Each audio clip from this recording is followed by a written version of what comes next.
Freedom and liberty. We've been trotting on the wine press much too long. Rebel, rebel. We've been trying on the wine press too long. Rebel, rebel. Babylon system is the vampire. Vampire. All right. Morning, everybody. So it's 10:45 now. Welcome to service. Or shall we say, what do we call ourselves? I think it's about time we found ourselves a name. Yeah. I think it's about time we found ourselves a name. The we can't call ourselves church. The Christian folks who have the gates of heaven that they are manning. They've made sure that if we call ourselves Christians, we'll be labeled. If we call ourselves a church, we'll be labeled Christians. But we have to find a name for ourselves. That was in the light time anyway. Welcome to. We have to find a name for this. But let me just say, welcome to service this morning, guys. It's good to be with you.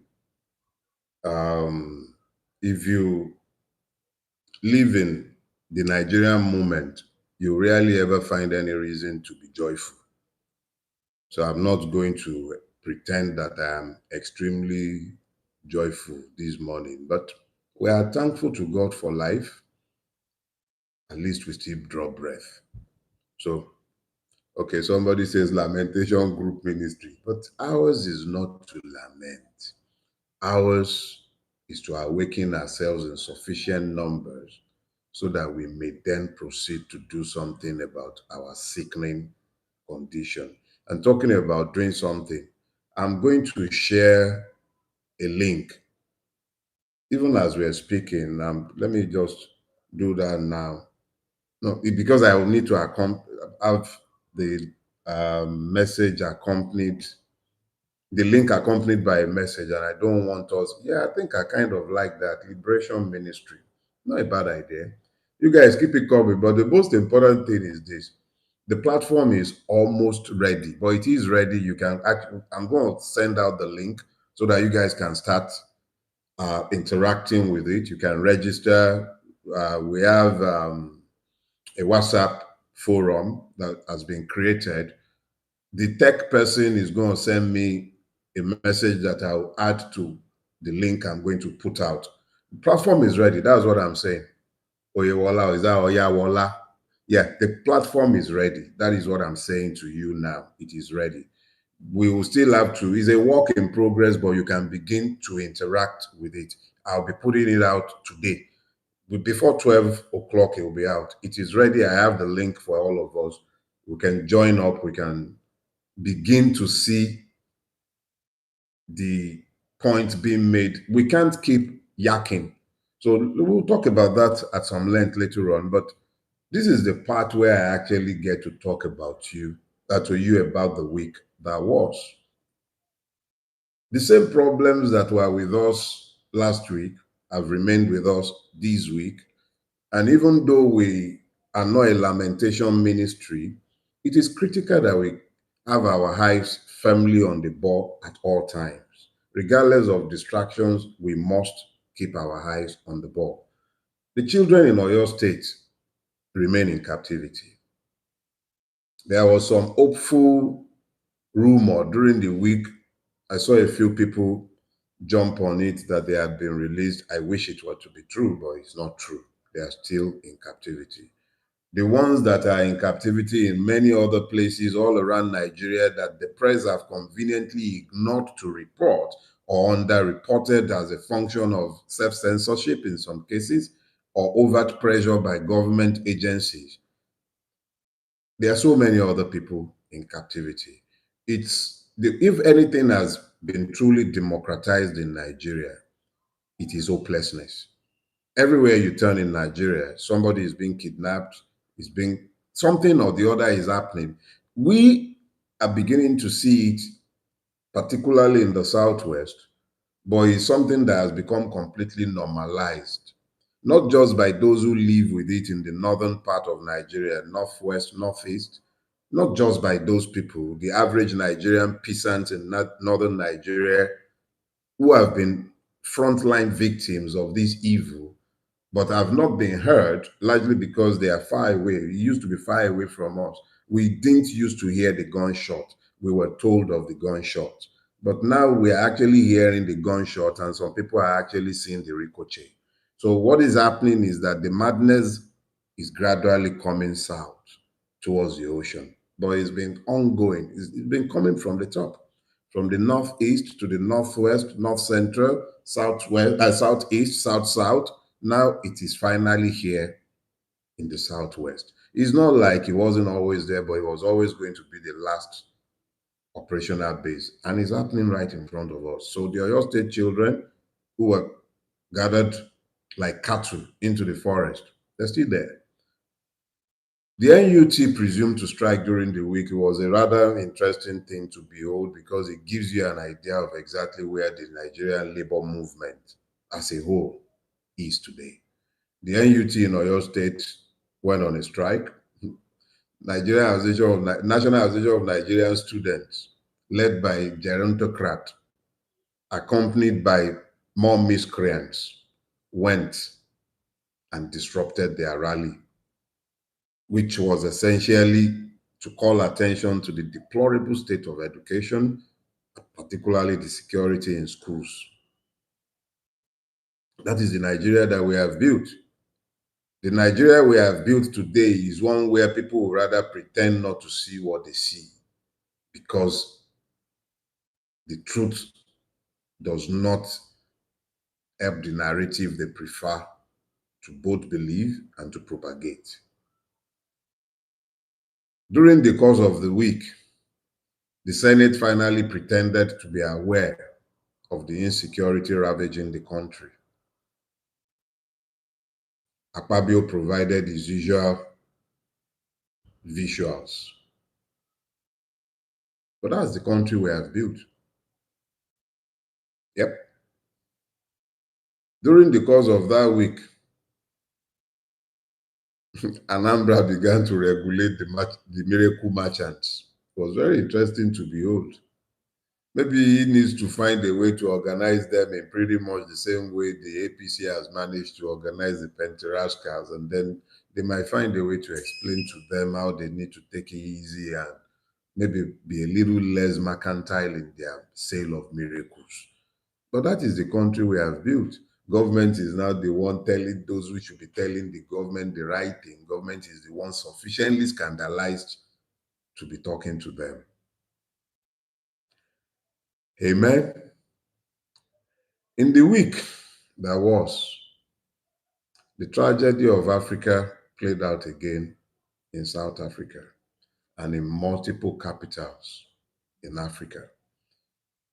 Of course, in Nigeria, as usual, all we got were reactions. Very little about what was being discussed was thought out or thought through, and very little in way of policy response has taken place. Nigerians have continued to be the victims of South African xenophobia, largely because we are already victims in our own homes. So everywhere the Nigerian turns is a victim because he was already a victim in his own country. So South Africa, in spite of the enormous economic benefits that it derives from the Nigerian economy, still treats us like trash. South Africa, that was the beneficiary of Nigerian largesse in the 70s and 80s, has never been more hostile to another nationality as it has been to Nigerians. But again, they learned from the best. The Nigerian government has taught the whole world how to treat the Nigerian. They've done nothing to us that we haven't been doing to ourselves or that the government has not advertised itself as doing to the Nigerian. So even the credibility of the Nigerian government voice in calling for respect for the Nigerian is suspect. Why should you listen to a man who routinely abuses his child when all you have done is pull the child's ear? That is the situation of the Nigerian. It's just a window into how the world treats us.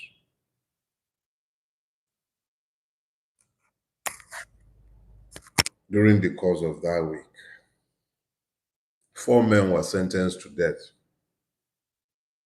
for the Owo massacre. I was in Owo in the immediate aftermath of the massacre as part of Afeniferi's delegation to commiserate with the community. And the church, which was just by the palace, just right in the market, this thing happened smack in the middle of town. It wasn't some outlying district. It's in the middle of Owo community. It was still bloodstained. What was called justice had been delivered in the course of the week. 4 men were sentenced to death for their part. The question I would like to ask is this: are those all that were involved? Who financed them? What happened to the financier? The people who provided the logistics? The people who offered safe houses? The armorers? What happened to them? Or these are mere token, what should we call them? Scapegoats? Or perhaps just more victims being victimized and the real people walking away free without paying for the crimes that they have committed? And as Oyawala just rightly asked, are we sure even these 4 would not be released through the back door, rehabilitated, integrated into the Nigerian army? After all, terrorists are our brothers, and we have the very best de-radicalization program in the entire wide world. During the week that was, Larry Olayinka, Wike's mouthpiece, provided a window, because that's all it is. It's just a window, a Freudian slip. He showed you, all of you, exactly how much integrity you may find in the political process, and particularly the integrity of our electoral processes. Larry Olayinka showed it to you. The portal practically lives on their desk. They front-loaded the rigging.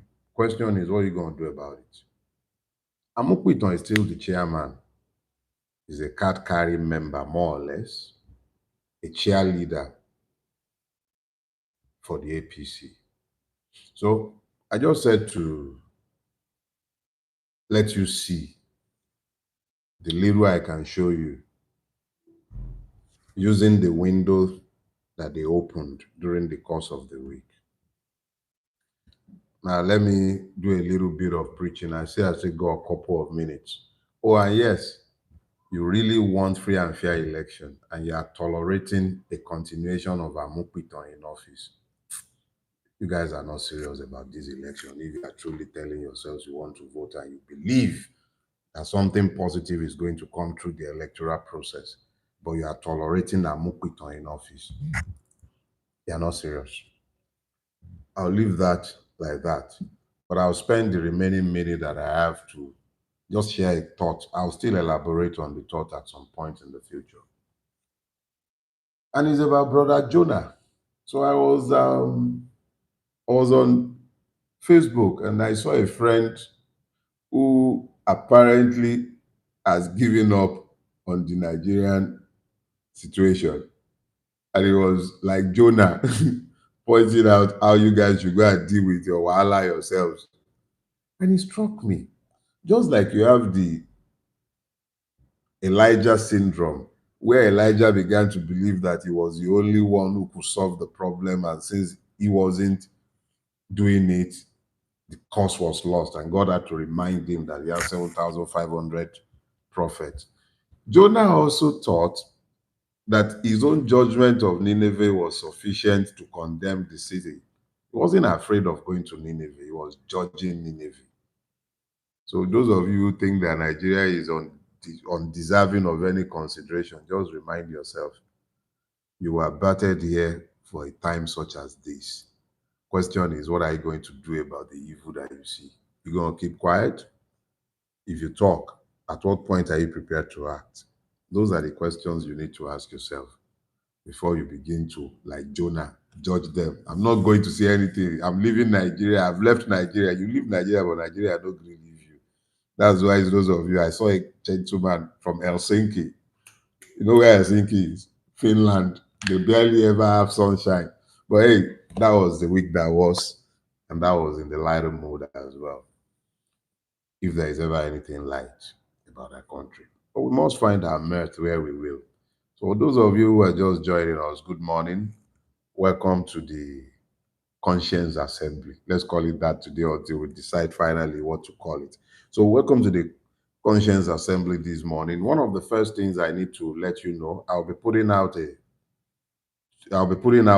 messages on my social media handle to give you the link to join the platform that has been created. It's a work in progress. You would have observations, please share them with us.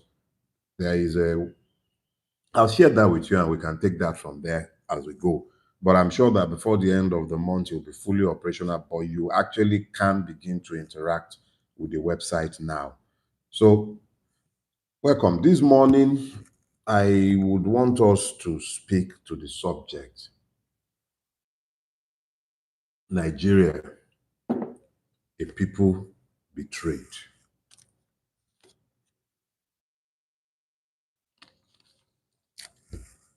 I needed to wet my whistle. Nigeria, a people betrayed. What is betrayal? And what do I mean? I say the people are betrayed. When I say that and no more, if I left it at that, it might leave some people confused. So I'm going to take the time to, first of all, define what I mean by betrayal. When a person is said to have betrayed you, it means that the person acted deliberately to violate a trusted relationship, whether by breaking a promise, exposing a secret, or acting with disloyalty. So when I say the Nigerians are people betrayed, what do I mean? The theme of betrayal began to play around in my head during the course of the week when the more I pondered the plight of the children who are in captivity. You know, when you hear of wars in distant land, or you are told of explosions, or you are told of the staccato sound of gunshots that kept them awake in faraway land, you may find empathy for the victims because of your own innate humanity. But when you have a situation where you are actually hearing the gunshots with your own ears, it is no longer a situation that is being relayed to you, it becomes your lived experience. So for the Yoruba person in southwestern Nigeria, who had been hearing of the violence, the banditry, terrorism, the lawlessness that has overtaken northeastern Nigeria, northwestern Nigeria, the southern part of Nigeria, the southeastern part, the Benue Trough, the islands of the Plateau, as Nigeria had been steadily engulfed by violence, These had been distant reports to the Yoruba man and to persons who have lived for a season in the southwestern part of Nigeria. When the Americans released their security assessment of Nigeria in recent times, it came with a rather graphic infographic. And what did it show? It showed multiple parts of Nigeria completely colored red, indicative of the level of insecurity prevalent in those parts. The only parts that had minimal shading was the Southwest, largely considered safe. For those of us who have been cursed, I should say, cursed with the capacity to see the future because we live in the future that is being destroyed by the actions of men today. Because we live in the future, we see the destruction of that future by the choices being made in the present and the choices that were made in the past. We warned for years about the compromises. We warned for years and we were largely derided and ignored. Ignored. We warned for years at risks to ourselves, our economy, our personal safety. We warned. Nobody listened. The gunshots that were reported in faraway land has landed on our footsteps. We can hear it. In some cases, we can see the victims. We've seen the censorship in most cases self-imposed that had ensured that news of what was happening, what is happening in the northeast, in the northwest, in the south, in the southeast, and the Benue Trough, in the north central, the noise that used to be far away has been brought to our doorsteps now. So even the censorship is not sufficient to steal the reality from the people. We can see it now. And what we're seeing is suggestive of a place where each and every one of those who have the duty to protect the people have betrayed them.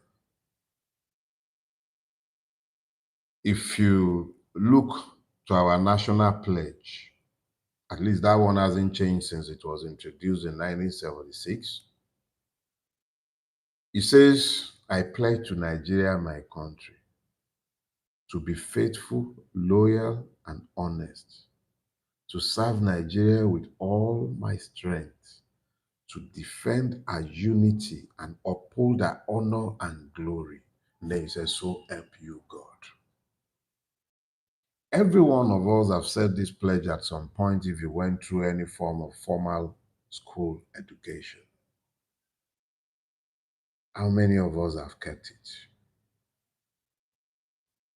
Betrayal, again, is the act of deliberately violating a trusted relationship. What relationship can be more trusted or sacred than the duties owed by public officers to those they had vowed to serve? The president of the country swears to these oaths. The legislators swore to these oaths. The senators, the judges, they swore to these oaths. The governors, the House of Assembly members, the councillors, the local government chairmen, they swore to these oaths. DSS, the police, as part of the commissioning process, they swore to these oaths. They swore to this oath to serve Nigeria with all their strength. That was the oath they took. To be faithful, loyal, and honest. Which one of these persons? Let us first of all ask ourselves, Before you may talk about a betrayal, there must exist a duty that was betrayed. Every nation in the world is said to have fathers. In most cases, they also talk of mothers. So they say fathers of the nation. Which one of the persons you consider the fathers of Nigeria have failed to betray Nigerians? Should we speak of the fathers of commerce? Should we speak of the fathers of commerce? Or should we speak to the fathers of the madness you are about to hear? My alarm going off to tell me that NEPA has brought light in a country that flares gas. So the persons within the petroleum industry that have normalized flaring gas, they've betrayed Nigeria. Those who have regulated that industry, they've betrayed Nigerians. Those who have spent, look at Obasanjo and Atiku, 16 billion plus spent within the 8 years of their administration, $16 billion. This is what is on public record as having been spent. And we are still up in NEPA. We are still up in NEPA after all these years. Nigeria has been betrayed by each and every one of those who had the sacred trust of the Nigerian people. What about the politicians? I just spoke to the betrayal of Nigerians by Obasanjo and Atiku. And these persons are still busy pontificating. They betrayed us. If Obasanjo had left behind a history of credible elections, would he not be in a position to have a moral high ground on which to stand to speak to the madness that he bemoans today? They've betrayed us. If Atiku had superintended a Nigeria where the $16 billion that was spent on power was spent judiciously, would we not be clamoring for him to become president today in the face of the ruination that we are facing with Bulaba? The ruination of Nigeria is a function of the multiple betrayal of the Nigerian people by those who have been given the sacred trust of public office. What about the leaders of thought? Let me explain. When I was growing up, the leaders of thought in Nigeria were the journalists, fourth estate of the realm, the conscience of the Nigerian people, the press. In a bid to denigrate them, they came to be called the Lagos Ibadan press in order to make it seem like it was the Yorubas, in order to reduce the impact of the criticism of that press. It was not, it was completely lost on those who characterize it as the Lagos Ibadan press or the Yoruba press. It was lost on them that the bulk of the critical press were persons who are not even of Yoruba extraction.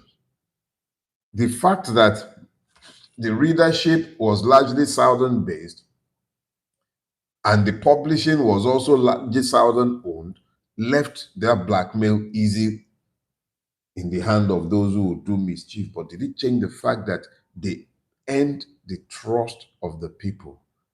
One of such persons is Bayo Onanuga, who is today the one explaining evil on industrial scale.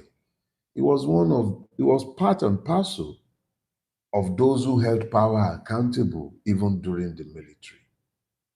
But if you may pardon Uncle Bayo for what he has become, who are those who have replaced him? What has happened to the press that it has learned to censor itself instead of disseminating the truth? What has happened to the press that it is the one who has learned to explain evil? What has happened? Where are the professors of yesterday? And I'm not talking about the one that you guys are always facing to abuse. No, I'm talking about the academic community in Nigeria. What has happened? What kind of academics do we have today that nobody of note has risen in recent times within the academia to provide rational direction for Nigerians? What has happened? Where is the place of public intellectuals? How many people have cashed out by their silence in this season? How many of you have betrayed Nigerians because you've sold the sacred trust of the offices and positions that you hold? Should we talk about your pastors? The ones who are busy asking you to pray when they should be directing you to action. Should we talk about them? Should we talk about your imams who are quick to spiritualize everything and make everything about religion when they should be focused on the human? Should we talk about them? Should we? A country is collapsing and someone will say, oh, God has already chosen the president.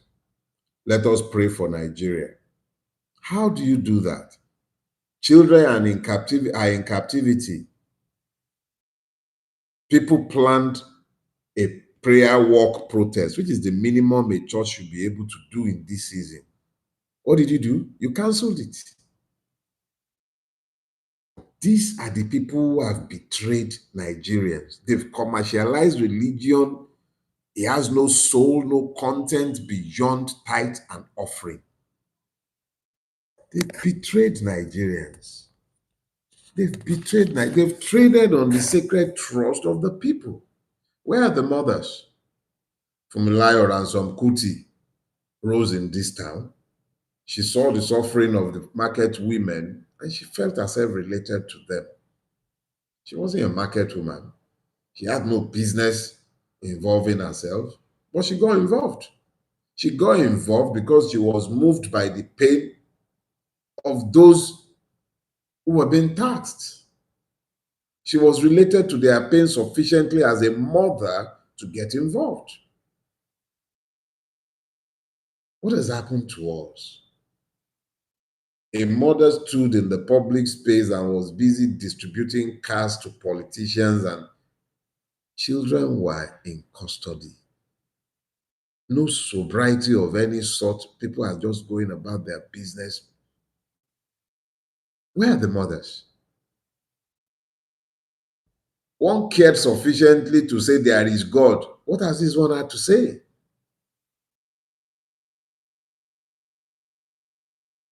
But you see, the one that is most galling is the one I want us to focus on. That is the one where you betray yourself. Yep, you heard me. See, let me illustrate for you. There is a story allied with Ladoke Akintola, the prime minister of, the premier of the Western region who was assassinated in the first coup. Ladoke Akintola had a drummer who used to follow him about. He was a man known for his oratory prowess, deeply oratory. And this man had a drummer, and the drummer would beat the drum and he would say, Baba Mogba, Baba Mogba. Ton ban ton, o mama, ton ra re, Baba Mogba. It means if they are deceiving you, do not deceive yourself. Remember that Roman tradition where the emperor would have somebody stood by his ear that would be telling him, Memento Mori, remember you are human and you die one day. Pretty much the same thing, but in this case, it was a drummer that used to tell Akintola that if they are deceiving you, do not deceive yourself. Do not allow yourself to be carried away by the adulation of the people, by their ululation, by their claps and everything. The question is this: if we upbraid the political class for destroying Nigeria, for betraying it, if we upbraid the commercial class, the merchants, if we upbraid the religious merchants, if we deprecate what the police and the army and all the, even if we deprecate all of these, where is the place of personal responsibility? If they are betraying you, why are you betraying yourself? Why? Why exactly are you betraying yourself? Because this is the one that we need to ask ourselves serious questions about. You betray yourself when you accept and normalize evil. So in recent times, I found myself exiting WhatsApp groups. I was added to a WhatsApp group comprising of persons from my time in the university. And the more I read contributions from members as they discussed Nigeria, the more irritated I became. There was a critical disconnect that I have seen amongst a lot of Nigerians. The inability to connect cause and effect, the inability to understand the part we play in the evil that we criticize. So I found myself exiting. Instead of staying there and shouting myself words, at least I must have places where I can retain my sanity. And my phone should be one of those places. So I quietly exited the group, just as I have exited God knows how many such groups in the past. Because it is actually quite frustrating when you find the cognitive dissonance that has come to plague all of us. When we were in the university, there was a song we used to sing on rally grounds before when we are at Congress.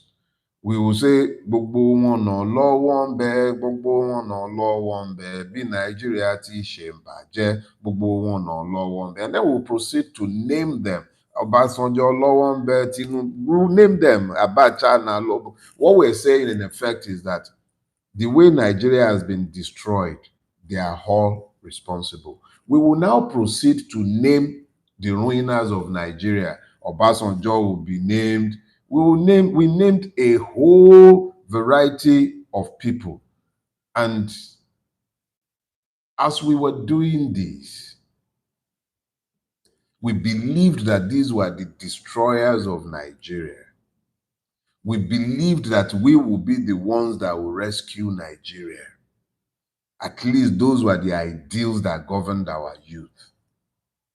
But today I have found that it is best that we just say, Gbogbo wa la lọ́wọ́ ń bẹ. We are all to be blamed because there is very little about any one of us to exclude us from the judgment of history when this generation is weighed on the scale of history.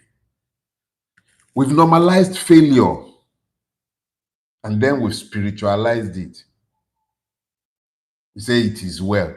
How can you declare that it is well when your living reality suggests that it is not well? How can it be well when children are dying in the forest? How can it be well when men are watching their daughters and wives raped by persons that the state would decree has been de-radicalized? How can it be well if those who have committed these crimes are better treated than their victims who are forced to live in overcrowded IDP camps? How can it be well if in this same country where the Nigerian state finds the capacity to de-radicalize murderers, Nnamdi Kanu is in prison? How many people has he killed? I'm not suggesting that people should not pay for crimes if they have been deemed to have committed crimes, but think about it. A man is in prison for incitement to terrorism, but some people are routinely released because they have been de-radicalized even after they have killed and maimed. What kind of judicial system are we running? What kind of judicial system sentences a man to death for defending himself from a person intent on killing him on his own farm in his ancestral land. And we say it is well. What kind of betrayal do we call it when a state involves a judiciary that is as patently unjust as the Nigerian judiciary is? What kind of state? What kind of betrayal must the people suffer before we come to the knowledge of the fact that they have been completely betrayed by each and every one of those who should protect them?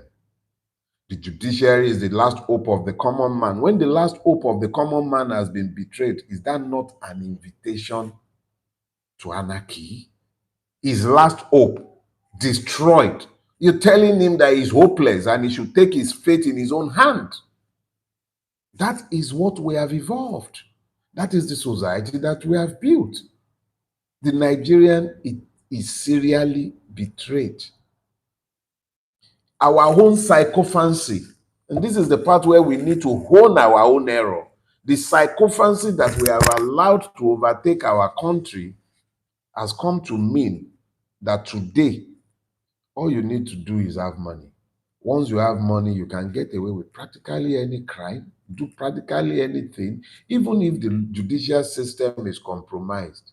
What has happened to a society that has no moral, no censure? There is nothing about a society that worships money to the point where it would honor even thieves. I have told this story before as an illustration of how low we are falling. I run a retail business, or rather, my wife runs a retail business. A Sunday, pretty much like this one, my wife went to the store just to check how business was going. She found that the staff had fried 3 crates of eggs. That's 90 eggs. There were less than 25 staff on duty. Are those Tinubu or his children? Those are Nigerians like me and you. That's my personal space. Should I speak about the mechanics who would routinely lie about what they are fixing? Should I speak about the electricians? Every Nigerian is betraying Nigerians on a daily basis. You find victims victimizing victims. And because this is who we are, who we have become, we are tolerant of the same evil because we know that we are no different from those we are criticizing who are ruling our country. We launder bad characters because we ourselves, we can relate to those persons. When we complain about corruption, it's because it's not working for us. It's not the corruption that we are really complaining about. How many of you have the opportunity to be corrupt and have turned your back on corruption? How many?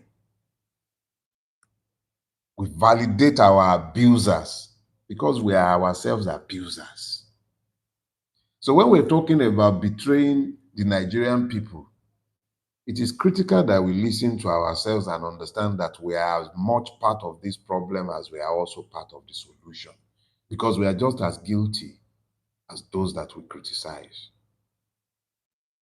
It's easy to point to the failing of government. In its most basic duty, the Nigerian state has destroyed Nigeria.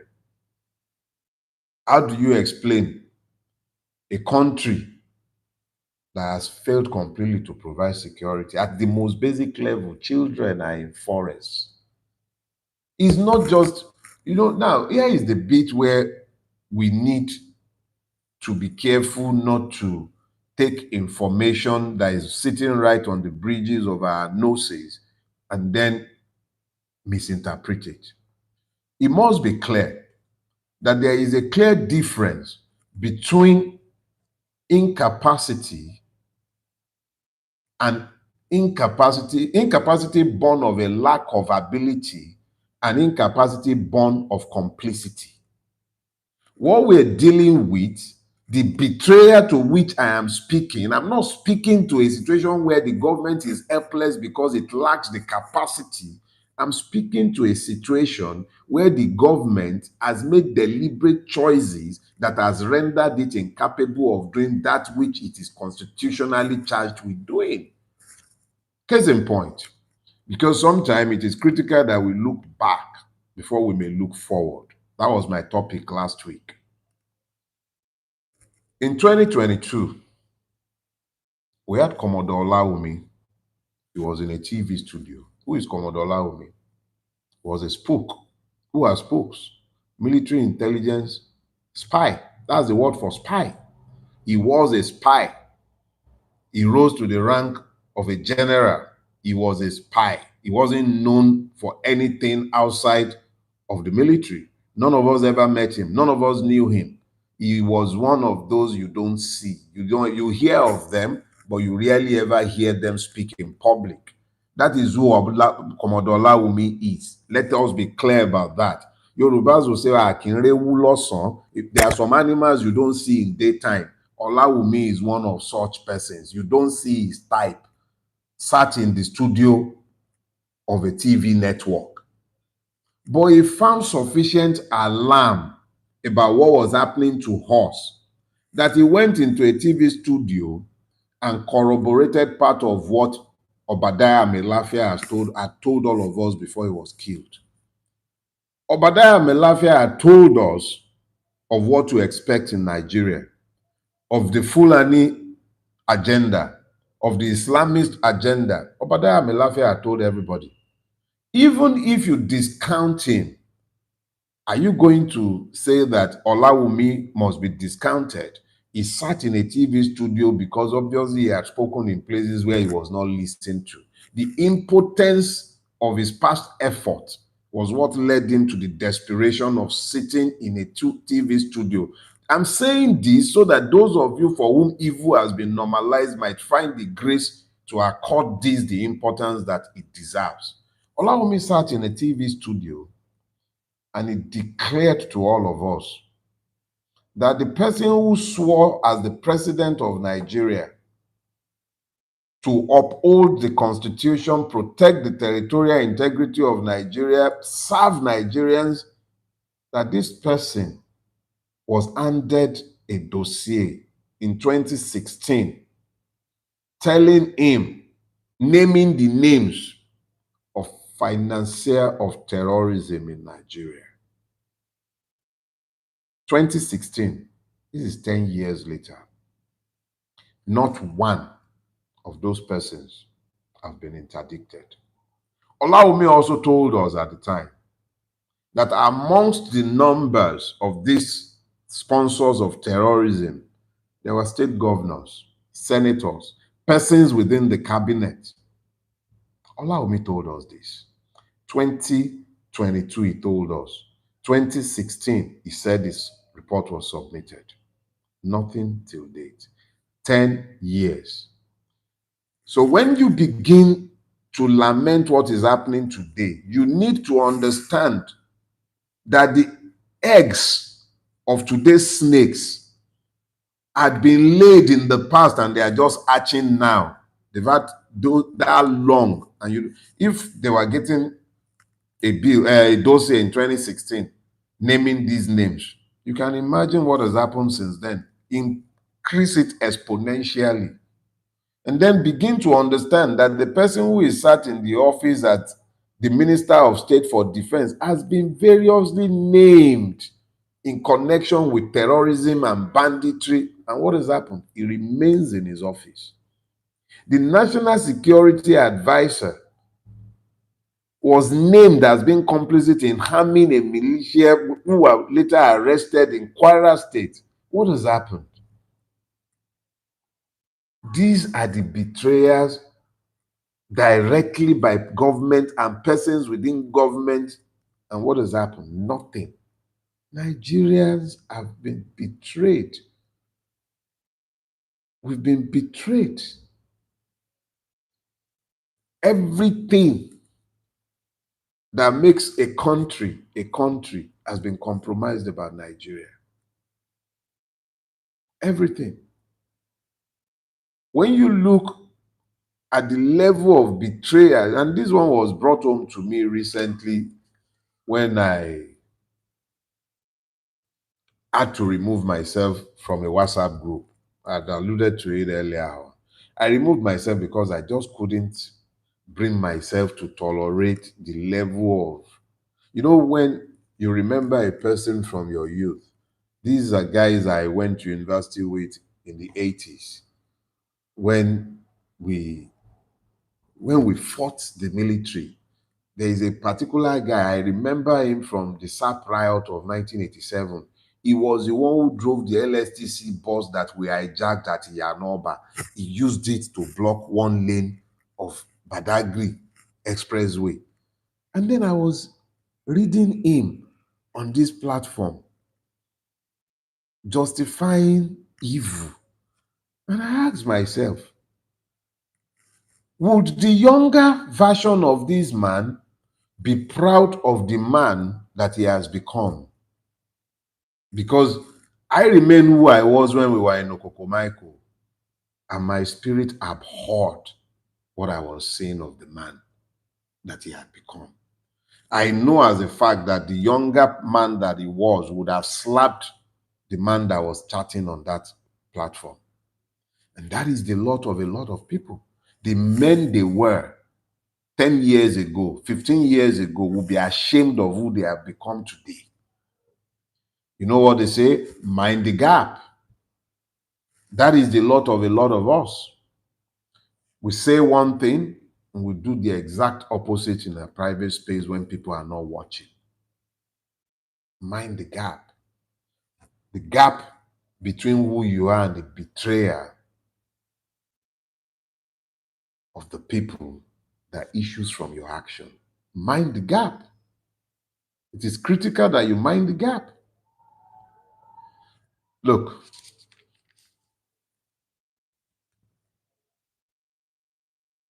it is important that in seeking to stop betraying ourselves,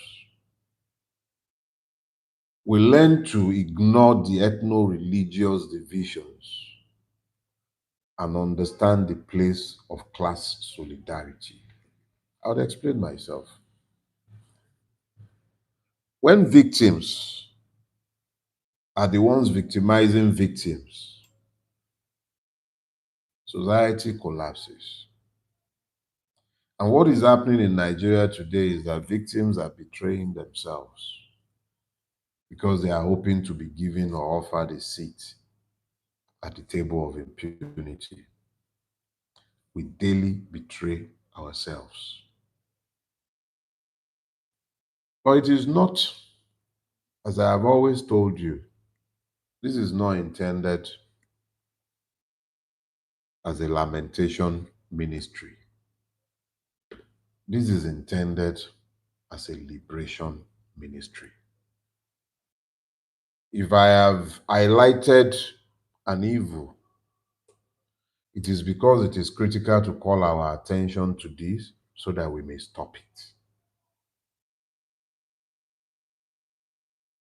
It is okay to be fighting the external oppressor. That's fine. But it is critical that you conquer yourself first. Stop betraying yourself. Determine what is in your enlightened selfish interest. Find other persons across the human divides. Stop with the division based on ethnicity. Stop with the divisions based on religion. Understand the commonalities of your afflictions. Understand that the same things that hails them in Kankara, in Katsina State, the same thing that has become normalized in the whole of Katsina State, the home of that cretin who is now dead, Buhari, who brought about this blight, his home state. The madness that has been normalized there is what is being introduced into the Southwest. So the victim is Fulani, the victim is Yoruba, The victim is Igbo. The victim is Ijo, is Ibobio, is Bari, is Egun, is Edo, is Efik. And we are more than them when we find ourselves on the basis of what we share in common, which is the victimhood of the Nigerian. But the beautiful thing is that when victims become aware of their victimhood, it becomes that much easier to unite them in pursuit of common interest. What we are seeking to do by the creation of the platform, which I'm going to, the link to which I'll share with all of us immediately after this, is to get us to begin to find common purposes so that we may galvanize ourselves behind a common agenda for change. Victims have to stop victimizing victims. We have to stop fighting in the armies of our oppressors. It is critical that we got this into our heads. I seek at all times to keep this as brief as can be. There's very little I can say to you that I haven't already told you on multiple occasions. I will urge you, visit delifarotime.com. You see materials related to my preachments. Feel free to download them. They are largely free. I sell nothing. I'll share the link as I have said, and I hope to see you next week.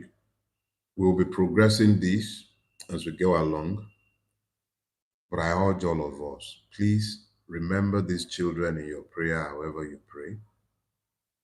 Do not allow us to normalize this madness. Our children's children must not inherit this madness. It's got to stop at some point, and this is as good a time as any to stop it. So, have blessed weeks, all of you. God bless you. Look out on my social media handles, Delefaro TV, whether that's at Instagram or on Facebook or Twitter. It's just Delefaro TV. I'll put out the tweet in a minute. Thank you, everybody. God bless you. See you next week. Shalom.